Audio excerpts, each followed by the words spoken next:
بسم اللہ الرحمن الرحیم۔ روحیل وائس کے معزز دوستو السلام علیکم۔ عزیز دوستو، اگر ہماری ویڈیوز آپ کے ذوق کی ترجمانی کرتی ہیں تو ہمارے چینل کو سبسکرائب کر دیں اور ہماری ویڈیوز کو اپنے دوستوں کے ساتھ ضرور شیئر کریں۔ آواز اور تصویر کی دنیا کے معزز دوستو، کیا خوب کہا ہے کسی نے کہ فطور ہوتا ہے ہر عمر میں جدا جدا، کھلونے، عشق، پیسہ اور پھر خدا خدا۔ آئیے بڑھتے ہیں آج کی اس خوبصورت ویڈیو کی جانب۔ ابن سبات بغداد کا نامی گرامی چور تھا۔ کوئی شریف آدمی اس کا نام سن کر انتہائی نفرت کا اظہار کیے بغیر نہ رہتا۔ وہ اپنے پیشے میں ایسا ماہر تھا کہ 20 چوریاں کرنے کے باوجود قانون کی گرفت میں نہ آتا۔ لیکن آخر کب تک؟ ایک دن حکام نے اسے گرفتار کر ہی لیا۔ قانون وقت کے مطابق اس کا ایک ہاتھ کاٹ ڈالا اور پھر اس کو ایک ناقابل اسلام مجرم قرار دے کر ساری زندگی کے لیے قید خانے میں بھیج دیا گیا۔ اہل بغداد اب اس کا ذکر ہتھ کٹے شیطان یا ایک ہاتھ کے شیطان کے نام سے کرتے تھے۔ 10 برس کی طویل زندگی قید خانے میں بسر کر کے ایک دن ابن سبات کسی طرح بھاگ نکلا اور قید خانے سے باہر آتے ہی اپنی قدیم پیشہ کو نئے سرے سے شروع کرنے کا ارادہ کر لیا۔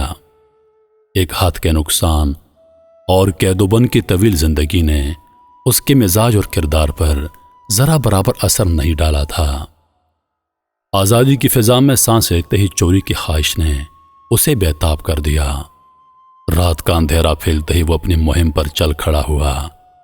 ادھر ادھر پھرتے رات 3 پہر گزر گئی، لیکن اس کو کسی مکان میں داخل ہونے کا موقع نہ مل سکا۔ آخر ایک وسیع حویلی نظر آئی جس کے چاروں طرف دور دور تک سناٹا تھا۔ اس حویلی کے وسط میں ایک بہت بڑا پھاٹک تھا۔ ابن سبات پھاٹک کے پاس پہنچ کر رک گیا اور سوچنے لگا کہ اندر جانے کے لیے کون سا راستہ اختیار کیا جائے۔ اسی سوچ بچار میں اس کا ہاتھ پھاٹک پر جا پڑا۔ وہ یہ دیکھ کر حیران رہ گیا کہ دروازہ اندر سے بند نہیں تھا۔ اس نے آہستگی سے دروازہ پیچھے کی طرف دھکیلا اور اندر داخل ہو گیا۔ یہ ایک وسیع احاطہ تھا جس کے چاروں طرف کمرے بنے ہوئے تھے اور وسط میں ایک بہت بڑا کمرہ تھا۔ ابن سبات اس بڑے کمرے کے دروازے کی طرف بڑھا۔ اسے یقین تھا کہ یہ کسی بڑے امیر یا سوداگر کا مکان ہے۔ جو ہی اس نے دروازے کو ہاتھ لگایا، وہ پھاٹک کی طرح کھل گیا۔ کمرے میں داخل ہو کر اس نے ادھر ادھر نظر دوڑائی تو اس کو قیمتی ساز و سامان سے بالکل خالی پایا۔ ایک طرف کھجور کے پتوں کی پرانی چٹائی بچھی ہوئی تھی۔ اس کے قریب چمڑے کا تکیا اور بھیڑ کے کھال کی چند ٹوپیاں پڑی تھیں۔ ایک گوشے میں پشینہ کے موٹے کپڑے کے چند تان بکھرے پڑے تھے۔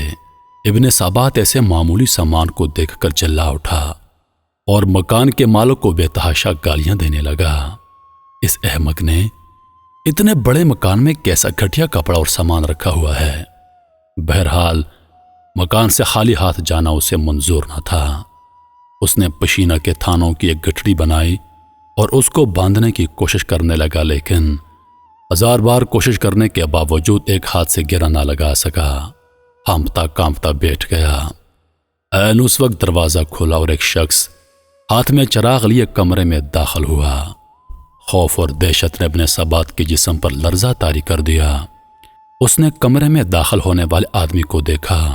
اس کا قد دراز، کمر جھکی ہوئی اور جسم انتہائی کمزور تھا، جس پر ہلکے رنگ کی ایک لمبی قبا تھی اور سر پر بھیڑ کی کھال کی کشادہ سیاہ ٹوپی تھی۔ اس قدر کمزور ہونے کے باوجود اس شخص کے چہرے پر عجیب طرح کا اطمینان اور نور تھا۔ اس کی آنکھوں میں ایسی چمک تھی کہ جس سے کوئی دوسرا شخص اثر پذیر ہوئے بغیر نہ رہ سکتا۔ اس نے کمرے میں داخل ہو کر چراغ ایک طرف رکھ دیا اور انتہائی شیریں آواز میں ابن سبات سے مخاطب ہو کر کہا، میرے بھائی، خدا تم پر رحم کرے۔ یہ کام روشنی اور کسی ساتھی کی مدد کے بغیر انجام نہیں پا سکتا۔ دیکھو یہ چراغ روشن ہے اور تمہاری مدد کے لیے میں حاضر ہوں۔ اب ہم دونوں یہ کام اطمینان کے ساتھ کر لیں گے۔ ابن سبات حیرت سے اجنبی کے منہ کی طرف دیکھ رہا تھا۔ اس کی سمجھ میں نہیں آ رہا تھا کہ یہ معاملہ کیا ہے۔ اتنے میں اجنبی نے تھانوں کو 2 حصوں میں تقسیم کر دیا اور پھر ان کی الگ الگ 2 گٹھڑیاں باندھ لیں۔ پھر اچانک اسے خیال آیا اور اس نے اپنے سبات سے مخاطب ہو کر کہا، میرے بھائی مجھے معاف کرنا، مجھے خیال ہی نہیں کہ ایسا تھکا دینے والا کام کر کے تم کو بھوک لگ گئی ہوگی۔ میں ابھی تمہارے لیے گرم دودھ لاتا ہوں، اسے پی کر تم تازہ دم ہو جاؤ گے۔ یہ کہہ کر اجنبی کمرے سے باہر نکل گیا اور اپنے سبات عالم تخیر میں کھو گیا۔ یکایک اسے خیال آیا، اس نے ماتھے پر ہاتھ مار کر کہا، میں بھی کیسا احمق ہوں، اتنا بھی نہ سمجھ سکا کہ یہ کوئی میرا ہم پیشہ ہے۔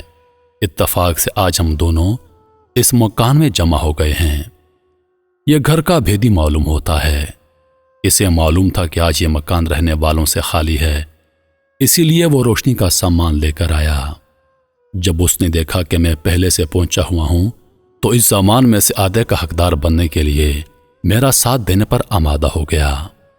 وہ یہی باتیں سوچ رہا تھا کہ اجنبی ہاتھ میں دودھ کا پیالہ لیے پھر سے کمرے میں داخل ہو گیا اور یہ کہہ کر پیالہ ابن سبات کے ہاتھ میں پکڑا دیا، اسے پی لو، یہ تمہاری بھوک اور تھکان کو دور کر دے گا۔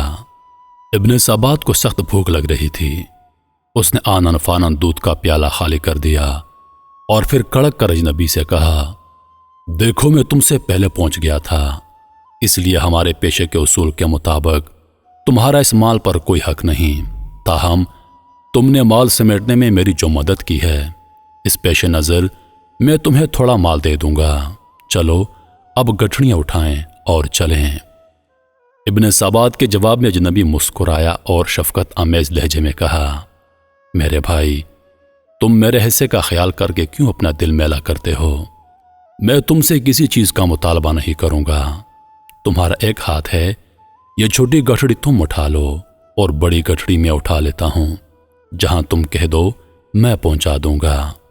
ابن سبات نے کہا، بس ٹھیک ہے، تمہیں مجھ سے بہتر سردار سارے ملک میں نہیں مل سکتا، یہ چھوٹی گٹھڑی میں اٹھا لیتا ہوں اور تم بڑی اٹھا کر میرے آگے آگے چلو۔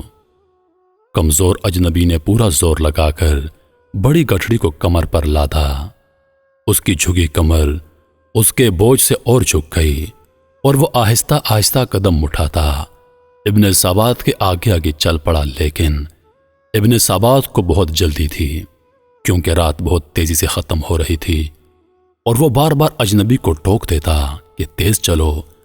اجنبی کئی بار ٹھوکر کھا کر گرا، لیکن پھر اٹھ کر کھڑا ہوا اور ہانپتا کانپتا پھر تیز تیز قدم اٹھانے لگا۔ ایک جگہ پر چڑھائی تھی، اجنبی کو باری بوجھ کی وجہ سے سخت مشکل پیش آئی اور وہ ایک جگہ بے اختیار گر پڑا۔